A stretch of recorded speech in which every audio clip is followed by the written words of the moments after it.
تنخواہ سمجھ کر امام کو نہیں دیے جا سکتے، سید کو دینا جائز نہیں، قربانی کی کھال کا پیسہ سید کو دینا جائز نہیں. ہاں ویسے ڈاکہ مار کے سید کھا لے تو کوئی حرج نہیں. فرمایا یہ غریب طالب علموں کا حق ہے، مساکین کا حق ہے، بیوہ کو غریب کو خود دو یا مدرسے میں پہنچاؤ جو طالب علم اس کے صحیح معنوں میں مستحق ہے. اور آخری بات کہہ دوں، جس کا دل چاہے، جس کا مجھ پر اعتماد ہو، جس کا مجھ پر 100% یقین ہو، ہمارا بھی آئے قرآن کریم کا مدرسہ ہے، 2 استاد پڑھاتے ہیں، الحمدللہ بچے بھی ہیں، وہ ہمیں پہنچا دے یا ہمیں اطلاع کر دے، ہم منگوا لیں گے. مذبذب والا بندہ بالکل نہ دے.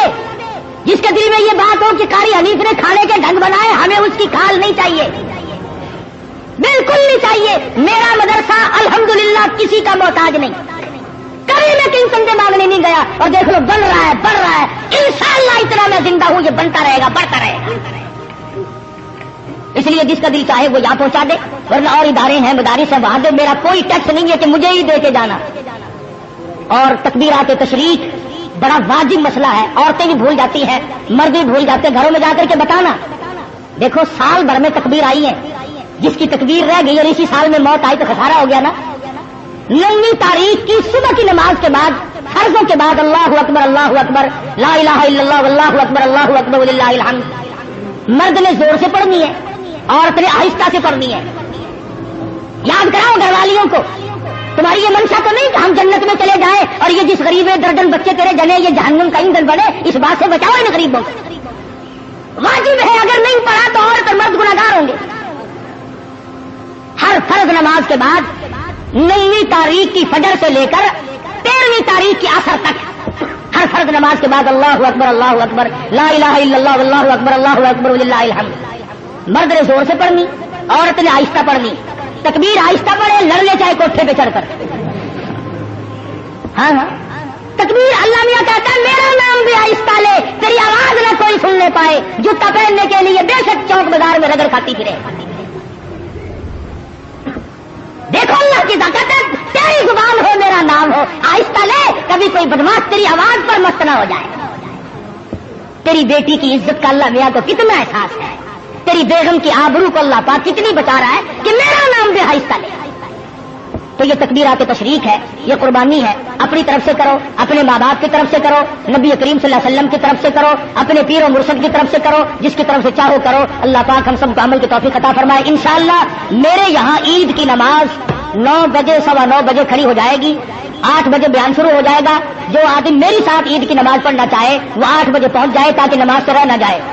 آخری بات، جیسا کہ آپ کو معلوم ہے میں نے ابتداءً قصداً ذکر نہیں کیا تھا کہ میں پھر تقریر نہیں کر سکتا تھا کہ عالم اسلام کا بہت بڑا چمکتا دھمکتا سورج جس پر عالم اسلام کو ناز تھا، حضرت مولانا مفتی محمود صاحب رحمت اللہ علیہ ہم تمام سے جدا ہو گئے، جس اللہ والے نے ساری عمر اپنی اسلامی نظام کو قائم کرنے کے سلسلے میں محنت و کوشش میں گزار دی. خدا جانے کتنی مرتبہ یہ اللہ والا جیل گیا، کتنی مرتبہ مقدموں میں پھنسا، کتنی مرتبہ انکوائری ہوئی. میں کہتا ہوں پاکستان میں واحد آدمی تھا جو 9 مہینے وزارت کرنے کے بعد اور کئی سال نیشنل اسمبلی کا ممبر ہونے کے باوجود اس کے مکان کی اینٹ نہ بدلی، اس کے پہننے کا جوتا نہ بدلا، اس کے پہننے کے کپڑے نہ بدلے، اس کا مزاج نہ بدلا، اس کے حالات نہ بدلے. وہ اللہ والا ہم سے رخصت ہو گیا. اور کس سفر میں؟ اللہ اللہ، حدیث پاک میں آتا ہے کہ جو آدمی حج کے ارادے سے اپنے گھر سے نکل جائے اور راستے میں موت آ جائے، حضور صلی اللہ علیہ وسلم فرماتے ہیں اللہ میاں اس کی طرف سے فرشتہ مقرر کرتا ہے، اب میرے اس بندے کی طرف سے بیت اللہ کا طواف تو کر. اب فرشتہ طواف کرتا ہے، فرشتہ تلبیہ پڑھتا ہے، لبیک اللہم لبیک، فرشتہ پڑھتا ہے. پھر مدینے جاتا ہے، پھر وہ فرشتہ مینا جاتا ہے، پھر وہ فرشتہ عرفات جاتا ہے، پھر وہ فرشتہ مزدلفہ جاتا ہے، پھر وہ فرشتہ کنکریاں مارتا ہے، پھر وہ فرشتہ قربانی کرتا ہے. جو کام حاجی کے ذمے تھے فرمایا اور فرشتے بندہ میرا تھا، مجھے راضی کرنے کے لیے لبیک اللہم لبیک کہتا ہوا گھر سے نکلا. میری حاضری کے لیے موت تو میں نے دی، اس کا تو پروگرام نہ تھا. اب اس کے تمام کام جو ہے حج کے وہ تو پورے کر. اور کتنا مبارک ہے وہ آدمی جس کی طرف سے فرشتہ حج کیا کرے. مزید ویڈیوز کے لیے ہمارے channel house of Islam subscribe کرنا نہ بھولیں.